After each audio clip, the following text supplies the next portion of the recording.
Acts 24.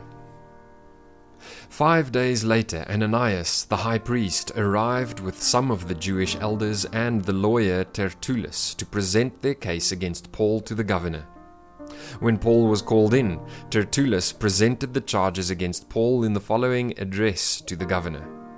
"You have provided a long period of peace for us Jews, and with foresight have enacted reforms for us. For all of this, Your Excellency, we are very grateful to you. But I don't want to bore you, so please give me your attention for only a moment. We have found this man to be a troublemaker who is constantly stirring up riots among the Jews all over the world. He is a ringleader of the cult known as the Nazarenes.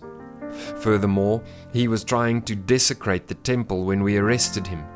You can find out the truth of our accusations by examining him yourself." Then the other Jews chimed in, declaring that everything Tertullus said was true. The governor then motioned for Paul to speak.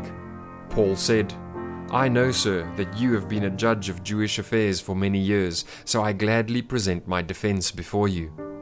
You can quickly discover that I arrived in Jerusalem no more than 12 days ago to worship at the temple. My accusers never found me arguing with anyone in the temple, nor stirring up a riot in any synagogue or on the streets of the city. These men cannot prove the things they accuse me of doing. But I admit that I follow the way which they call a cult. I worship the God of our ancestors, and I firmly believe the Jewish law and everything written in the prophets. I have the same hope in God that these men have, that He will raise both the righteous and the unrighteous. Because of this, I always try to maintain a clear conscience before God and all people. After several years away, I returned to Jerusalem with money to aid my people and to offer sacrifices to God.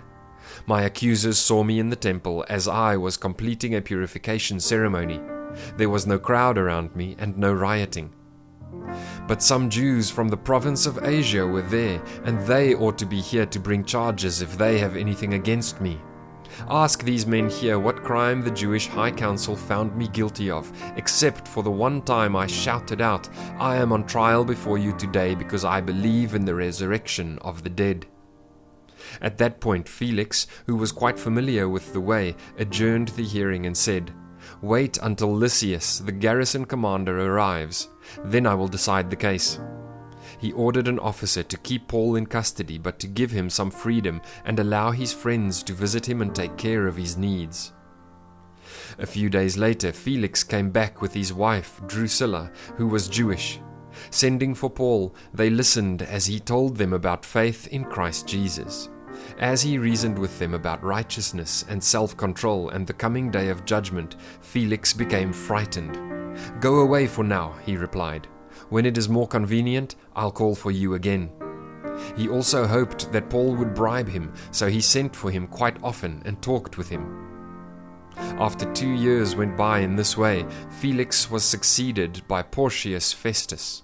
And because Felix wanted to gain favor with the Jewish people, he left Paul in prison.